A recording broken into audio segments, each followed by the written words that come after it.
Are you feeling out of sync with your podcast or wondering if it's still worth the effort? In this episode, I share what I learned from pausing my own podcast and how you can use those lessons to get your show back on track and aligned with your business. You'll hear how to make podcasting feel lighter, more strategic, and work for your business.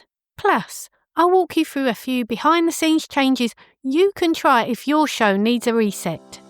Welcome to Podcast Strategy That Brings in Clients. I'm your host, Laura McRae, podcast producer and content strategist. If you want your podcast to bring in leads, build trust and support your business, you're in the right place. Because smart content starts with your podcast, but it doesn't stop there. Hello, well, it's great to be back. As you know, I haven't had an episode out since July 2025 and it's now October 2025. I didn't actually plan to take this long off my podcast. But you know what it's like in business, when you stop doing something, it's hard to get back into it again, and that was me. So back in July, I decided to stop my podcast because I wasn't feeling aligned with it anymore. I felt like I talked a lot about launching a podcast, but there's only so much you can talk about launching a podcast before you run out of content. And my heart wasn't in it anymore. My business was changing and I wanted to align my podcast with my business. I realised I wanted to focus more on podcast strategy, not just the launching side. And so that's why I changed everything up. And stupidly, I decided to call the podcast Strategy That Brings in Clients. As you can tell, I struggle saying the word strategy. I get all tongue-tied. And I recommend to clients when they pick a podcast name, choose one that rolls off the tongue. Well, I'm not listening to my own advice here because I'm struggling with this word. But the reason I've chosen this word is because whilst I've been away, I've done a lot of research on podcast SEO and the importance of making sure the title of your podcast, SEO rich. And because I want to focus on podcast strategy, I need to put that in the title whether I can pronounce the word or not. So like I say, I've been learning a lot about SEO for podcasting. And one of the things I've been doing whilst I've been away is changing all the titles to my previous podcast episodes, just to make sure they're more SEO friendly. Not only have I been learning about SEO, I've been learning about Pinterest for podcasts and blogging for podcasts and binge listening to so many podcasts about podcasting. Some podcasts I'm even re-listening to because I just wanted to get more and more knowledge and make sure it all goes into my head. I think I was learning more because I was getting imposter syndrome, and I hate talking about imposter syndrome because so many people talk about that now. But I really wasn't feeling like I was good enough. So I think I needed that break to really think about my business, where I wanted my business to go. I wanted to learn more and feel more confident in what I was bringing to you and to my clients. And it's really done me a world of good. And I know everyone says you've got to stay consistent with your podcast, which is true. You do need to stay consistent. But I found that I was just putting out episodes for the sake of it. I wasn't enjoying them. And this is, again, something I recommend people don't do. You've got to feel aligned with your content. You've got to enjoy doing it. Otherwise, what's the point? It's just another thing on your to-do list. And you're going to end up hating podcasting. So I needed that break, like I said, to learn more, to realign. And now I'm back and I'm feeling really positive this time. Want your podcast to bring in new leads without doing all the work? Then you need a podcast producer who doesn't just edit episodes, but makes sure every one of them supports your business goals. That's what I do. I manage the whole process so your podcast does what it's meant to: build trust, grow your audience and bring in leads. I only work with 10 podcasters at a time. If you want one of those spots, book a call at podcastsupportservices.com.au/contact.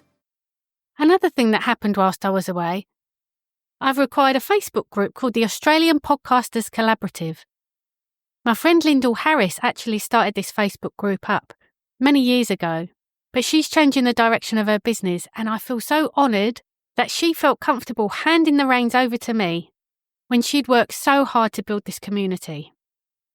So if you're from Australia or New Zealand and you want to join a Facebook group with other podcasters, it's a great place to meet other podcasters And a lot of what goes on in there is there's opportunities to talk about your show and asked if anyone wants to be a guest on your show, or if you want to be a guest on other shows, you've got that opportunity there to meet the other podcasters. So I'll put the links in the show notes. It's the Australian Podcasters Collaborative. Another thing I've been doing whilst I'm away is learning more about storytelling, because it's one of them things that I know I need to learn better. And everyone says that you need to put stories in your content to make people remember you.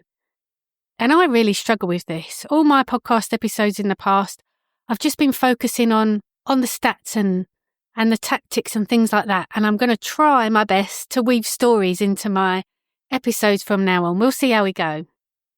A book I really enjoyed listening to was called Stories Sell by Matthew Dicks. This has really helped me work out the structure of how to tell stories. I've also been listening to more audiobooks because I'm a more audio person than a book person. So I've also been listening to more fiction audiobooks to try and help me more with how to tell a story. And I don't know if it's noticeable or not, but I'm not reading a script. All my other episodes, I've written a strict script and kept to that script. I'm trying my darndest not to write a script this time. We'll see how we go with that one too. What else is changing for the podcast? Well, now when I interview guests, they're going to be shorter, and there's going to be 2 episodes for each interview. So instead of interviews that may be like 45 minutes long, with that one guest, there'll be 2 episodes that are a maximum of 30 minutes long. And there's a couple of reasons behind that. I loved interviewing guests, but when it came to editing, it just takes so long. If you edit your own podcast, you'll know what I mean. Editing solo episodes is fine because they're generally shorter and it's just you talking. But when you're interviewing guests, they can go off on tangents and you've got to edit those bits out. And I'm not a professional interviewer. I try my best, but often when guests go off on tangents, I have trouble bringing them back. So for some episodes, I was spending a day editing. I was thinking, what a waste of time. And this was a part of podcasting I wasn't enjoying too. So now when I meet my guests, I explain to them in advance that when we meet for an hour, I'm actually going to record 2 episodes on 2 separate topics so that I get 2 interviews out of them, which is 2 episodes, and they're shorter so they're easier for me to edit. And because they're so precise on what the topic's about, they shouldn't be hard to edit. He's hoping anyway. So that's why I'm choosing that method of interviewing. So you might be wondering, how's the content going to be different this time around? Well, I'm going to be talking about something I'm really passionate about, which is making sure that your podcast aligns with your business goals. So many people go into podcasting without thinking about their goals and what they want from their podcast. And if they don't do this, they'll end up just making content for content's sake. So I'm going to make sure you're always going back to your goals, and I'm going to give you strategies and advice on how you can make these goals and make your podcast work for your business. I'm going to talk about how you can repurpose your podcast in so many ways. And I know this is something that a lot of people talk about, but it really upsets me. I know that sounds a bit dramatic. It doesn't upset me to tears, but I hate when podcasters have such a great podcast, but all they do is leave it as a podcast. There's so many things you can do with a podcast. You can make media releases, blog posts, newsletters, social media posts, Pinterest posts. The list is endless, really, and that's what we're going to focus on, making sure your podcast works for you and your business and doesn't just sit there on Apple and Spotify doing nothing. So that's it. That's where I've been and that's where we're going. It's great to be back, and I'll speak to you again next week. Bye. This episode is brought to you by Podcast Support Services, podcast strategy that attracts leads, clients, and credibility. Are you looking for a podcast producer? We may have availability. Head to podcastsupportservices.com.au.